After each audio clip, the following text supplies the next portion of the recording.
what's happening? What are you curious about? What other things are going on in your mind and your ways of being? We've been thinking about a lot of things recently, and it's not unusual to see that basically we're looking for connection. All the things that I've been talking about so far have within it a woven thread of connection. Connection to self, connection to community, connection to higher beings, your higher self particularly. How to do that? Yes, it can be done. Many of us know that because many of us have actually sat with our higher selves and been in connection with the energies of other beings, spirits, of wood, of animals, of the dishwasher. And yeah, I mean that's a kind of tickler, isn't it? But think about it. How many times have you gone in and maybe it's not working the way that you would think of it, and you berate the dishwasher as you would do, unfortunately, a person? Or cars, they have a sexual orientation. They are female. Machinery, boats, female. We've gifted them that. Although I must admit the truck that we had, the RV that we had, was called Jethro. That was definitely a male energy. Might be because it was a pusher. And that's a technical term. It means the engine was in the back, not in the front. So yeah, it's an interesting situation to think of. And yesterday we were talking about the talking sticks and connection to the talking stick. And the interesting thing about it is that when we're looking for connection, when we want to come together, and at the moment we all want to be coming together the way that we remember how. There's going to be some slight differences because many of us are going to remember this time, this space, this little era of its own as a space of uncertainty, and we're connected to that energy, and we're connected to the energy of fear, we're connected to the energy of blame to a certain extent, and a lot of that's got to do with thinking about how others are, what they're not doing or what they are doing, and how dare they. And actually that's kind of poking into their own ideas of self-sovereignty, of the fact that we're supposed to be free to choose. And it does enter into the energy a little bit of conspiracy. Let's face it, it does. So there are all these different energies going about and broiling about, and people are getting involved or not involved as they choose. But the one thing that we are all missing very much is human contact, or the wider human contact. And the idea that we're not going to be able to go and spend time with certain people because we can't afford the £1,700 for the 10-day stay that we would have to have if we went to a country that was a hotspot or had become like a hotspot while we were away. So there's all the practical things and all the kind of real life, everyday trundle, get on with it, get on what you're doing, just get through it. And then there's the other connection, the connection that we've been speaking about, the balancing connection, the connection to spirit, the one that has no dogma, the one that is there that is part of you and you are part of it. It flows between us all. And connecting to that is actually a very simple thing. It just means that you step outside of your busy front brain, must do, must be, must think situation, and just allow that to be over there for a little while and bring yourself into a quiet space. It's not easy. For a lot of people, it's almost impossible. You have to persist, you have to stick with it. You know, you didn't learn to walk in an instant. You had a wobble. You had to think about it for a while, maybe. Unless, of course, I did tell you the story of my sister, who one day my mother was in the kitchen and she heard this thudding up and down the living room, and she went in to see that my sister was running up one end and down the other, and up until that point all she had been able to do was shuffle along on her backside. But the very next day she'd forgotten how she did it. Or perhaps it was a case of, well, I've done that, don't have to do it again for a while if you don't want to. Who knows? Who knows what goes on in the brain of a 2-year-old?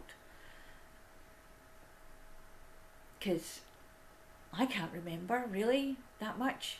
I remember little bits, but I don't remember that much. I don't exactly remember what I was really, really thinking at the time. Memory's good like that. But also if we try, even if we get the connection, the essence of that connection, the slight memory of we knew that we were connected once. And actually we connect every night when we're asleep, when we dream. That's a connection to spirit. That's a connection to your universal mind. That part of you that keeps the engine running. It keeps the workers going. It keeps exchanging your oxygen for your carbon dioxide, etc. Keeps you breathing, keeps your brain working, keeps your heart pumping. Keeps you alive. Because let's face it, if we had to think about it, we'd probably suffocate ourselves. Because we forget. Think about that.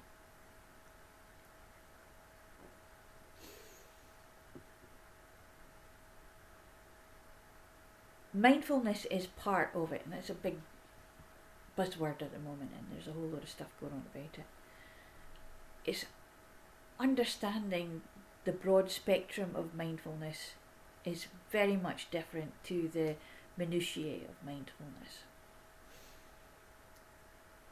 There's an article yesterday, I think it was, some guy had written about how mindfulness can be bad for you.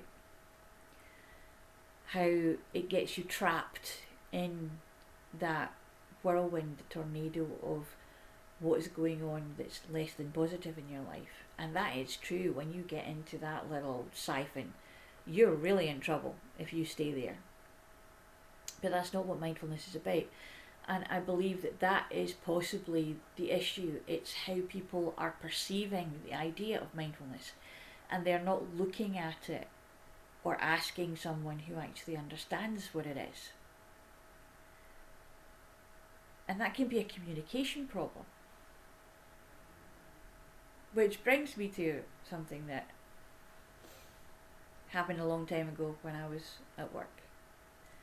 We had to move a baboon. And the girl who was with me at the time was new to this, so I was going through everything very carefully. I said, this is what you do. And she's listening and she's nodding, so I'm thinking that she's getting exactly what's going on. Of course, I couldn't know what was going on in her head. She was making all the right noises and doing all the right things for me to think that she was totally on board with what was happening. Now, it was going to be a very simple thing. It was a very short walk. We had to take this baboon, who was semi-tame, and we had to take her and we had to just walk her. And that was the action I did. She takes your hand, you don't take her hand. and you just walk her from her cage here to the big bundle of fruit and certain caramel wafers that are very famous in Scotland. That cage there. Then we can do the cleaning out, and then we can put her back. Do you get that? Yes. Okay. Let's go. And oh my goodness, all hell broke loose. Because her fear took over. Her lack of understanding of the importance of being very quiet and very gentle with this animal, because she just wanted to get it done. She just wanted to get over with. She just wanted to get her from one place to another and get her shut in there so she wouldn't be any more danger.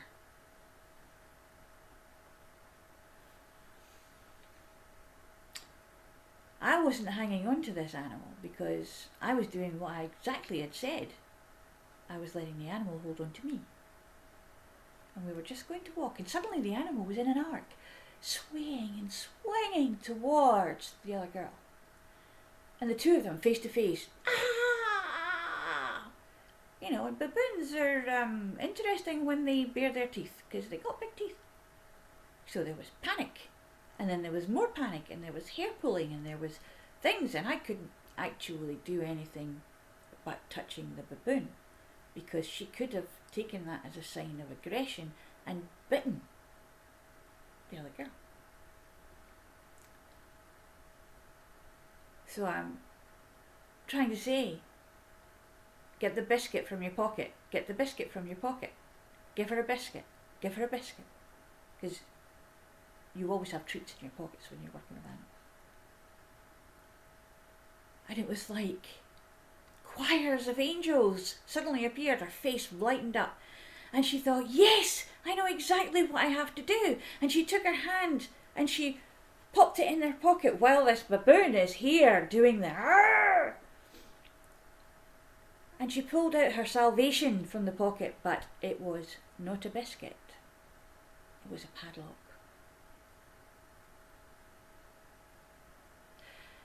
And I don't tell you how that affected her. I think you can imagine. But fortunately, I had a biscuit. And while I was taking the very interestingly energetic monkey, baboon, into the other cage, the other girl took herself out of the room and locked me in before I actually had her in there. So it was an interesting day, but the communication was the most interesting part of it.